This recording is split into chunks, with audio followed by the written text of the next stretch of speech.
Hello, I'm Amy Caton. I'm a student of Lama Zopa Rinpoche since 1996, as well as a psychotherapist since 1987. I had the fortunate karma to be part of the original working group who developed the Inner Job Description, or IJD. Prior to that, I worked with International Office to begin a series of service seminars, of which this was one. The idea behind service seminars was to support anyone offering service or thinking to offer service within the FPMT organization. We recognize that as Mahayanists, our path to enlightenment and the enlightenment of others meant that service itself is a path to transforming the mind.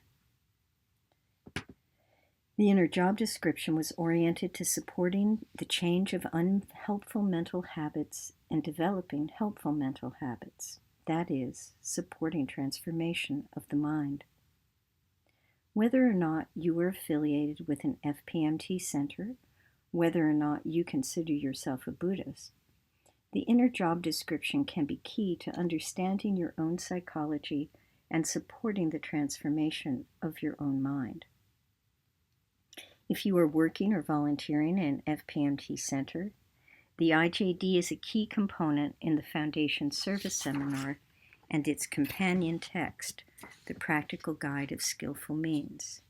If you are not within the FPMT family, no worries, there will be a section in this presentation about how to customize the Inner Job Description more generally.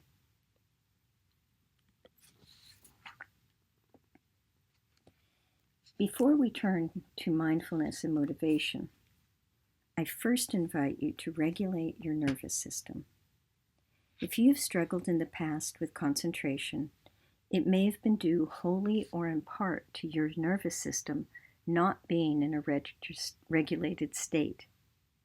When the nervous system is regulated, it supports settling and mental focus. So just now put your right hand over your heart and put your left hand just below your belly button on your gut brain. Feel the weight of your hands, and as you allow this weight, your breathing will fall into a natural rhythm and your mind will be helped to relax.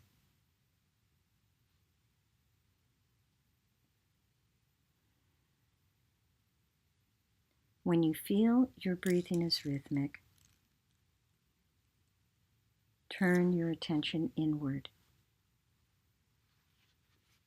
How are you feeling right now?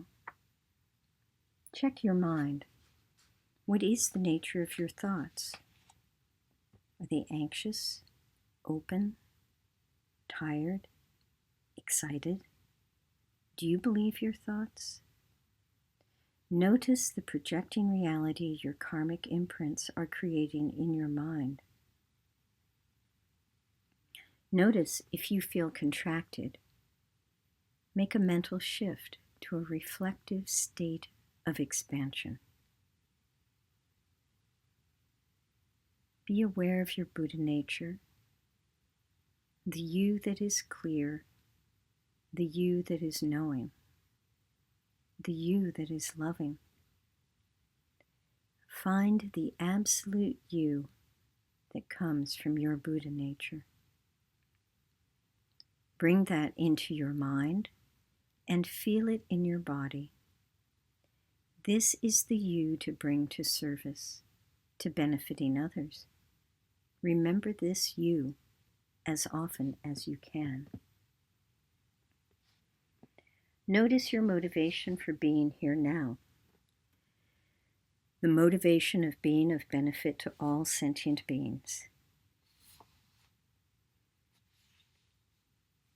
The Inner Job Description tool was designed to support your motivation of enlightenment for yourself and others by changing mental habits, and so to cultivate this clear, highest you, so that you can benefit others and yourself in the best way, accessing and transmitting your compassion and your wisdom. When you are going to engage with the IJD tool, first motivate that you are doing so for the benefit of all sentient beings. From your heart, generate a request for inspiration to follow the path to enlightenment. Make this request on behalf of all beings who are trapped in samsara.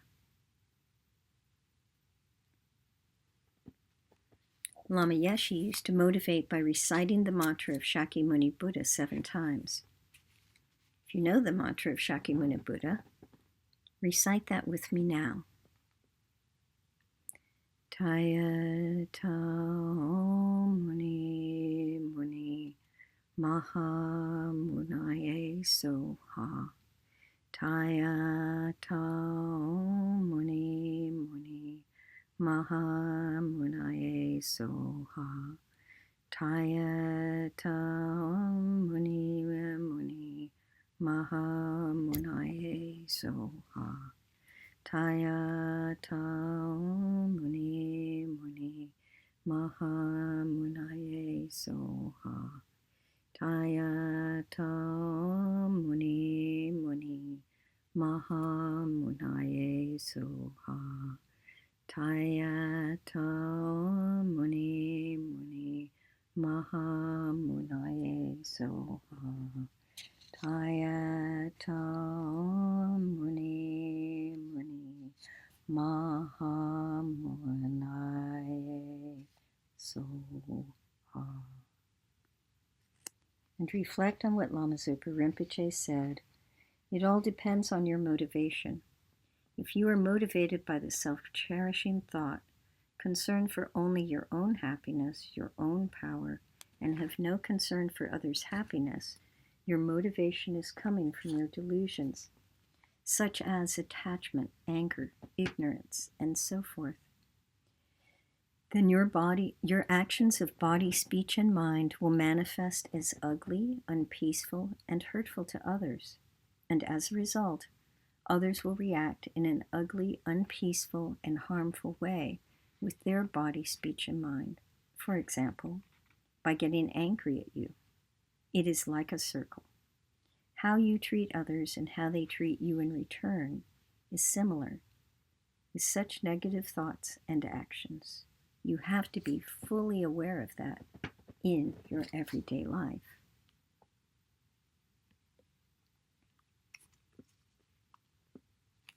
Service seminars are experiential education. A service seminar takes the point of view that service as practice and practice as service. And as Rinpoche has said, what else in the world is there to do that is more important than helping others?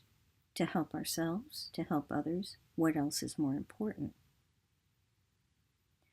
Oftentimes we hear about changing our thoughts in order to change our behavior. The inner job description implies that speech, spoken thoughts, as well as thoughts and action work together to bring about change. There is a particular way to make change for it to be most beneficial for ourselves and others. Within FPMT, we have a unique culture that underlies our offerings of service, and the roots of that FPMT culture come from our founding lamas, and the emphasis they put on the development of our own minds in order to bring ourselves and others to the enlightened mind.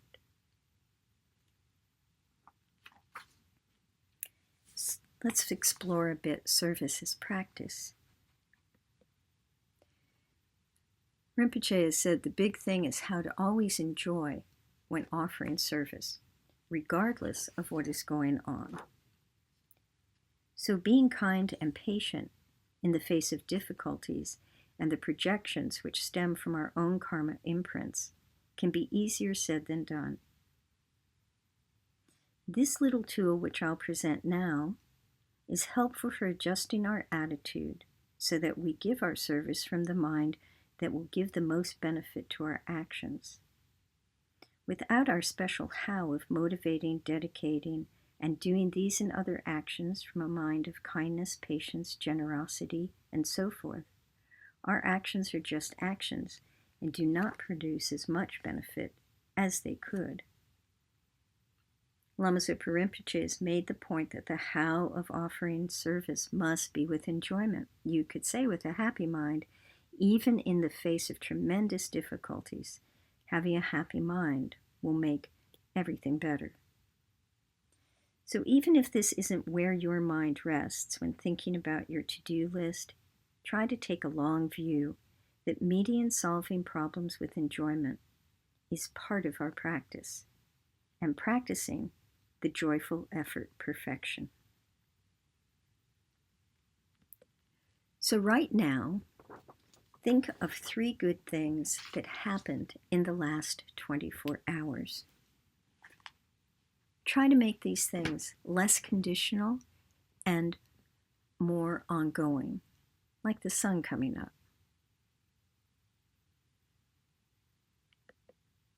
Then make a promise to yourself to keep remembering these 3 things throughout the rest of today. Doing this exercise every day works against the negativity bias that the mind has. How we are different.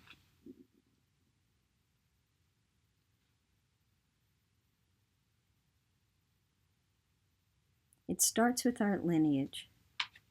It is how our lamas, His Holiness the Dalai Lama, Lama Yeshe, and Lama Zopa Rinpoche, have transmitted the teachings to us.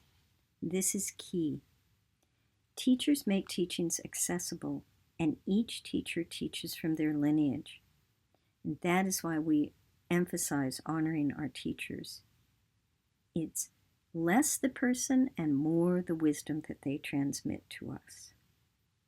Our how means our difference comes from thinking about karma, emptiness, interdependence, compassion, and wisdom as taught to us by His Holiness Dalai Lama, Lama Yeshe, Lama Zopa Rinpoche, from the root of Lama Tsongkhapa.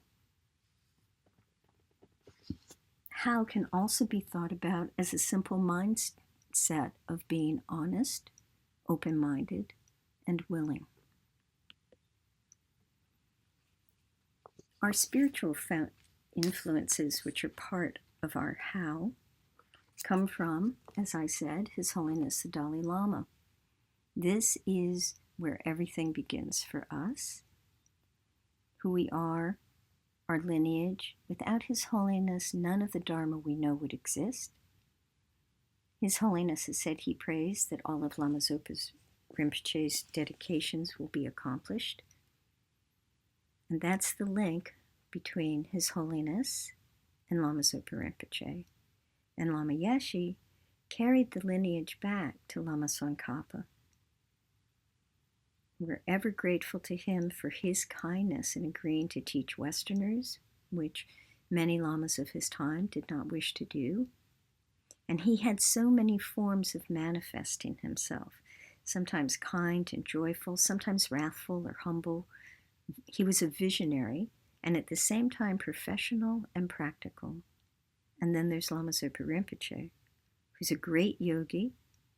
He structures his teachings to fit whatever group he's speaking to. He's filled with compassion and wisdom.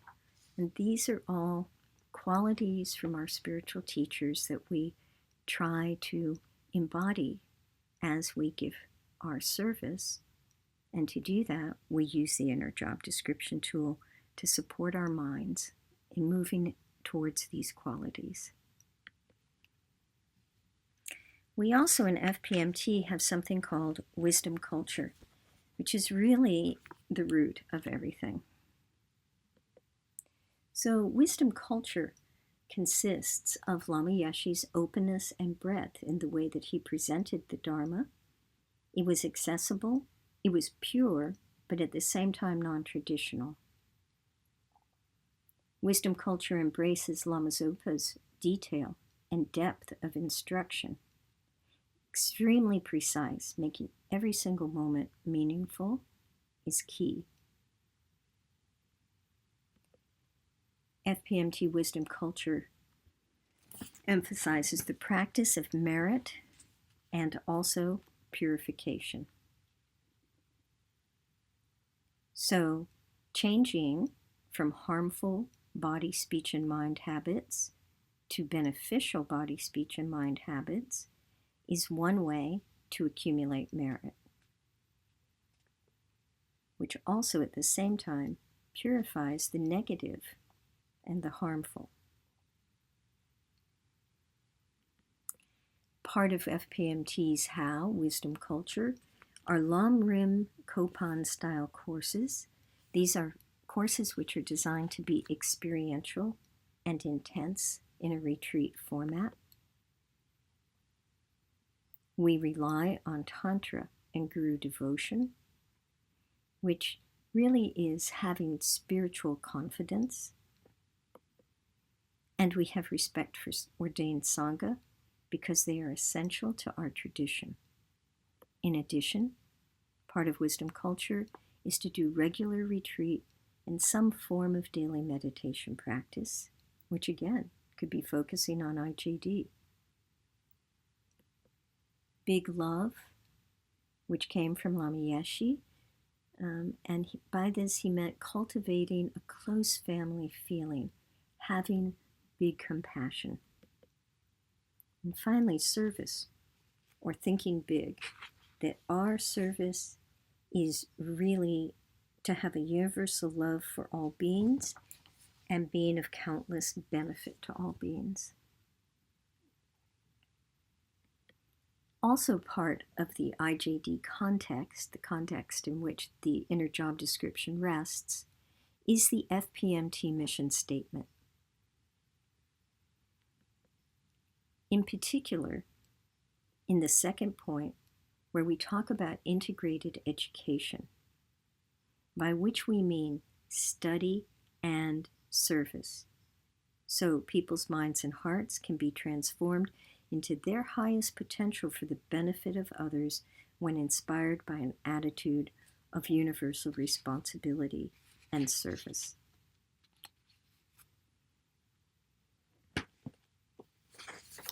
Our purpose is to cultivate compassion and wisdom as we understand these from our lineage. So this would be a compassion and a wisdom not tainted by attachment or ignorance. And this is part of our how, because few corporate cultures are interested more in compassion and wisdom than they are in profit, for example. So the compassion wing means that you do something about suffering, and the wisdom wing means you know how to skillfully do something about the suffering. We try to base everything we do on compassion and wisdom, so it's present in how we think and speak, how we structure and manage, and also in how we perceive and resolve problems.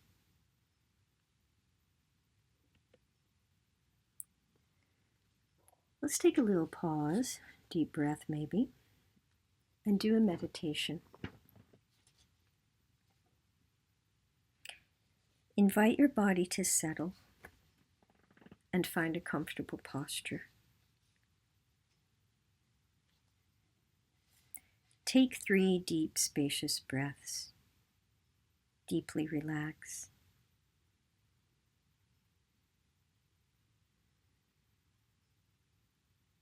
Turn your attention inward. Become mindful. Notice how you feel. Focus on your breath. Check your thoughts. Find your clarity. Find your knowingness. Find your loving kindness. Find your compassion. Really feel that there's a you who is this. Affirm you are this. And from here, consider your giving and receiving. Find your generosity. Is there something here that may need attention? Is there too much or too little? Are you giving from your Buddha nature self, your truest self? Notice your projections. Take a deep breath and be aware of the projective reality your karmic imprints are creating. Find a word that describes your mental state.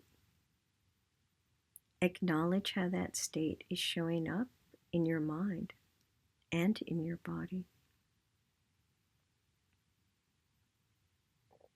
If your state is contracted, make a mental shift to a more expansive state. Be in touch with your Buddha nature. Is there a you that is clear? Is there a you that is knowing? Is there a you that is loving? Find that absolute you that comes from your Buddha nature.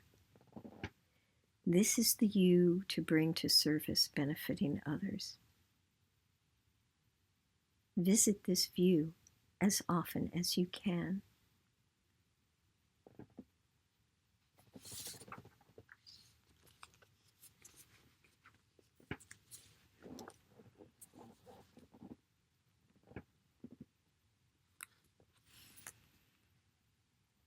Let's move on to the how of thinking differently.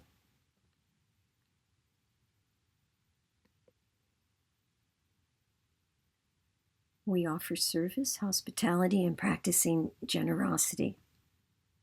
So our giving, when we're thinking about how to do something, we try to make sure that it embraces giving, remembering interdependence. There's no I in team.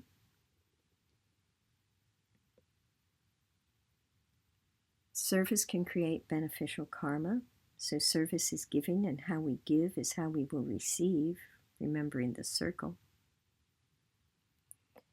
And remembering emptiness as our defense against impatience, anger, and self-importance.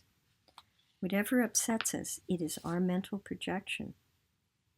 Thinking about the emptiness of things reduces stress and often can resolve conflict.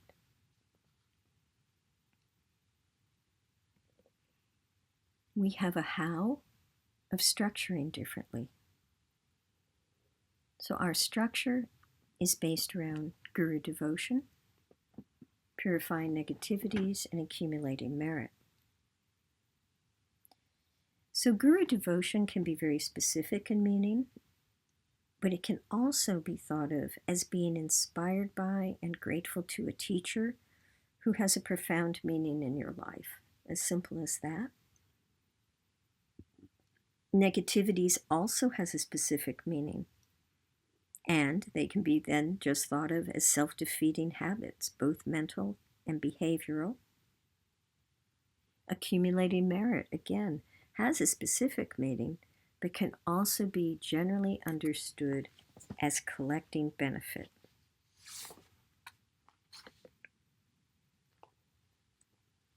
So we have a how of understanding things differently. Our purpose is to serve others. Our service is training our mind through the union of work and practice, mindfulness, IJD. The importance of how we do what we do.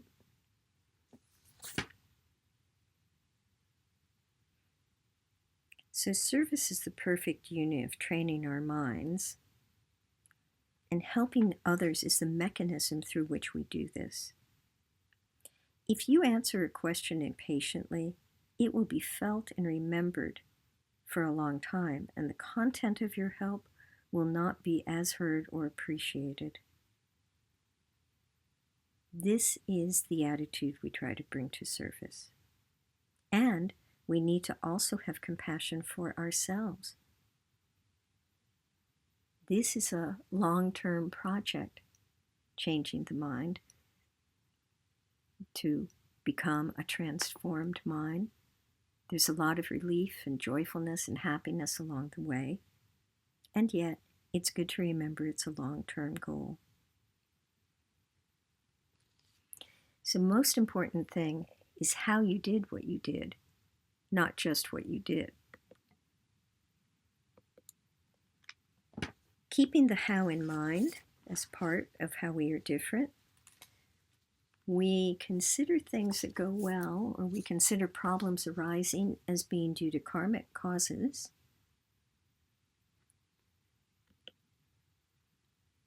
We need to remember emptiness and impermanence. No matter how difficult a situation may be, it will change. By the same token, no matter how easy something is, it will change. We try to meditate on the perfect human rebirth and on death so that we are more appreciative of living each moment. We take yearly retreat to really work on our minds. Having inspiration, whether it's a guru or a teacher, but having inspiration makes problems easier because you can think of someone who you admire, who inspires you, and think, how would they deal with this? Or they are dealing with this. I can also deal with this. We motivate and dedicate, so that keeps us focused on the fact that we're doing this for others. Again, we're working to transform our negative mental habits into positive mental habits so that our behavior will follow. And we try to keep the mind of rejoicing no matter what is going on. Because we're so fortunate to be able to have the awareness to even try to give service or care for others or bring our own minds to enlightenment.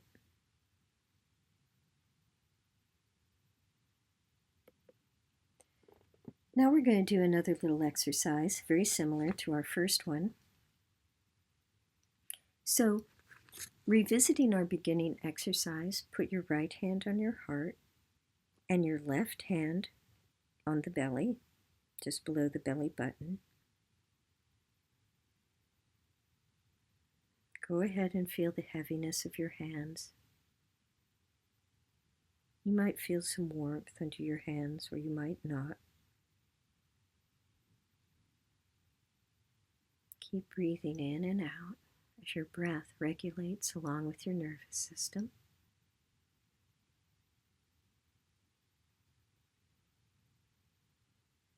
This not only helps you to be calmer, but if you're a person around whom people say things about your tone of voice, this will relax those muscles in your throat so that you sound more calm.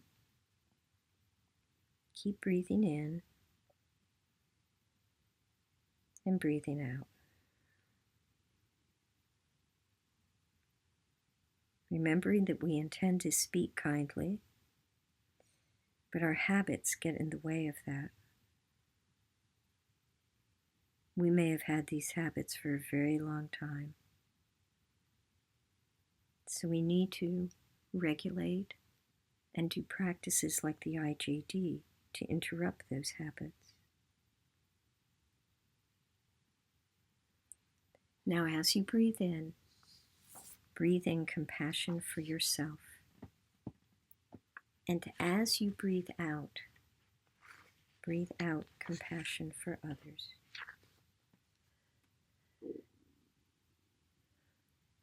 Breathe in compassion for myself. Just have that thought. I am breathing in compassion for myself. I am breathing out compassion to others. I am breathing in compassion for myself. I am breathing out compassion for others. Take whatever time you need, a minute or 2 or 3, to continue this breath in and out, giving yourself compassion and extending compassion to others.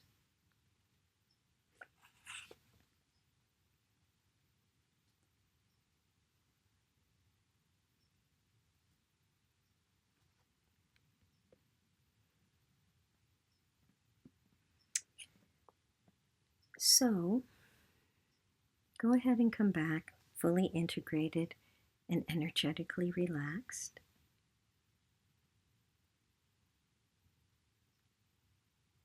And we'll move on into implementing the how of FPMT.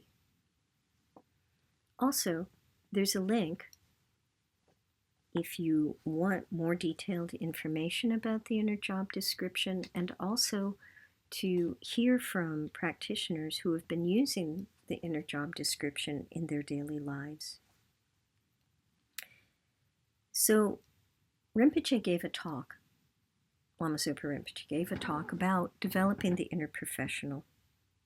And as a result of that talk, a little committee formed to think about how to implement more of the qualities and values that Rinpoche discussed about being the inner professional. We wanted to know how to make the how more mindful in our thinking, and changing our thinking is so important. So we developed a little tool. This tool keeps track, the IJD tool keeps track of our mental processes and how we do things. The tool makes it easier to purify, which is to say, makes it easier to change a habit, because if we don't really focus in on the habit or notice the habit or even remember that we're doing habitual things, we can't really change them. And the inner job description contains 3 sections, covering the bodhicitta attitude, the 6 perfections, and skillful communications. Originally, the IJD was developed as a card, and when the IJD was a card, it was very easy to customize. So, for example, you could change something and focus on just remembering what you can and can't control, or remembering one thing I am grateful for, or doing one anonymous act of kindness, or taking one action to protect the environment. So you could focus on any one of these things and practice it until, through keeping this inner job description, you begin to see some movement. You don't have to think, for example, about what you're grateful for. You just notice that you're feeling more gratitude. And this was the original card. And as you can see, there's an attitude, but then there's a column for rejoice and a column for regret and a column for notes. So, if, using the more general example for a moment, you were tracking your gratitude, you would put a check mark whenever you remembered to be grateful, or you were feeling grateful. And you would check regret if you noticed after the fact that you could have been feeling grateful about something and yet you weren't. And maybe there's some sort of insight that you have about your habit, and that's what goes into notes.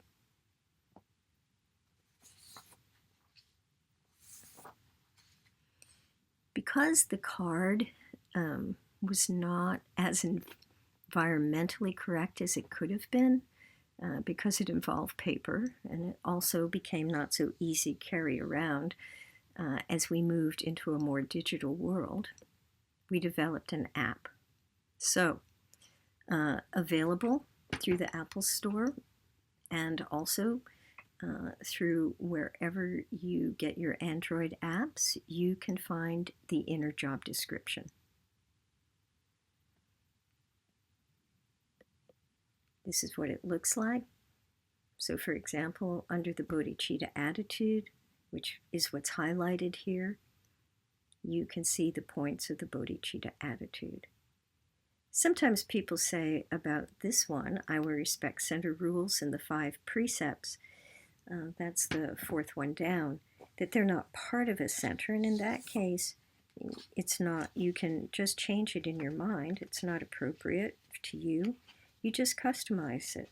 And you think, I will respect household rules, or I will respect work rules, or I will respect those rules or boundaries, whatever you want to call things, that you have determined are beneficial for yourself. And then on the app, next to the attitude, you can rejoice, you can regret, and you can also make your notes. So their job description was set up to be a self-evaluation practice. It's not that anybody is going to ask you to show them your inner workings. It's for you to see the progress that you make. So it's not a thing that shames you because, oh, I have more regrets one day or 1 week or 1 month or 1 year than I do rejoicings. But over time, what you will see is that rejoicings increase and regrets diminish. And then you have only a few regrets. And those become sort of your focal point. So you've narrowed things down from a plethora of things, maybe, to 2 things that you're working on in terms of mental habit change. So the bodhicitta attitude, I will think of others more than myself. I myself will make a difference. I will provide whatever beings need. The center rules and precepts. I will never give up. And I will remember that samsara has problems even when things seem good. So this is about creating a mind that has less self-cherishing and more balance. And you'll notice if you undertake this practice that there are some gross things that could be examples of this, but there are also some very subtle things. So I might remember to let people go ahead of me in line for food, for example. That might be a gross thing. But I might be thinking, gosh, I hope there's dessert left. And that might be a sort of more subtle version, or at least the second thought, not the first thought. The next part of the self-evaluation practice is practicing the 6 perfections. And whether you're a Buddhist or not a Buddhist, there are certainly ways that these can be applied in anybody's daily life. The practice of generosity, which sometimes becomes the how am I practicing generosity? Am I practicing generosity to look good? Or am I practicing generosity from a more pure intention to benefit others? Morality, which can be your own definition, but really just think of it perhaps as living a good life and having a good heart. Patience, which is an antidote to anger. Joyful effort, so that we don't quit too soon. Concentration, which is being able to have mental focus. And wisdom, which is remembering emptiness, remembering that there's another view besides ours, maybe many other views besides ours.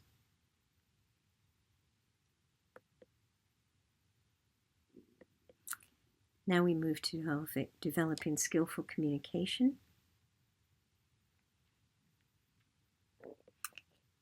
So we try to speak truthfully and with the intention to be helpful. So not just saying the truth when you feel angry and therefore it blurts out, but saying the truth in a kind way, a careful way, with the intention to be helpful to someone. Speaking with kind words. Sometimes kind words are hard for people to hear. The kindest words are not always the words that people want to hear, and sometimes they are the words that people need to hear. Praising others. Looking more at what's right about others than what's wrong. Promoting harmony, peace, and unity through speech.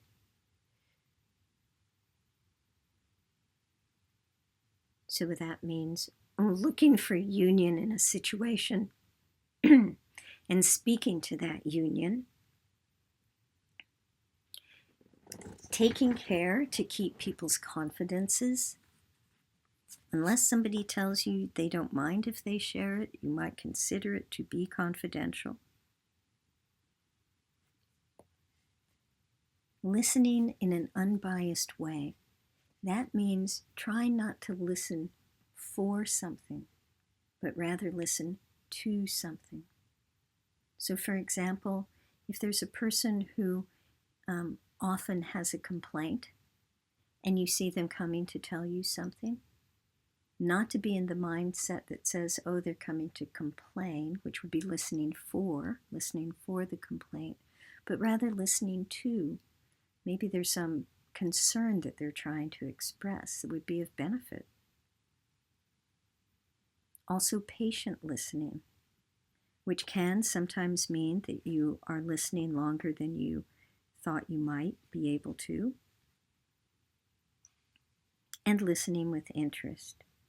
So not kind of being there and automatically head nodding, but really inquiring and having a curiosity about what it is that someone is trying to tell you. So the inner job description is really a tool for using our external experiences as the touchstones upon which we can develop ourselves, through which we can change unhelpful habits into helpful habits. While you're getting to know the IJD, as you practice, ask yourself, which attitude is most difficult for you? In which attitude do you feel the most confidence? Which attitude can you relate to the most? What would stop me from doing this practice? And how can I overcome whatever obstacle or obstacles there are to doing this practice? Why not try and see if you experience the benefit that others have? The benefit that over time you see yourself making progress towards the long-term goal of transforming your mind.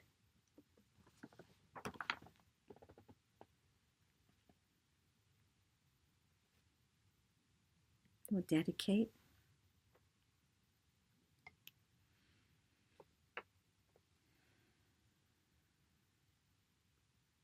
I myself will always practice cherishing all sentient beings as more precious than a wish-granting jewel, with the thought of achieving sublime success from them. As long as space exists and transmigratory beings exist, I will abide and eliminate all the sufferings of transmigratory beings. In the hearts of those sentient beings who have not generated the precious holy mind of enlightenment, may it be generated. That which has been generated, may it increase. Thank you.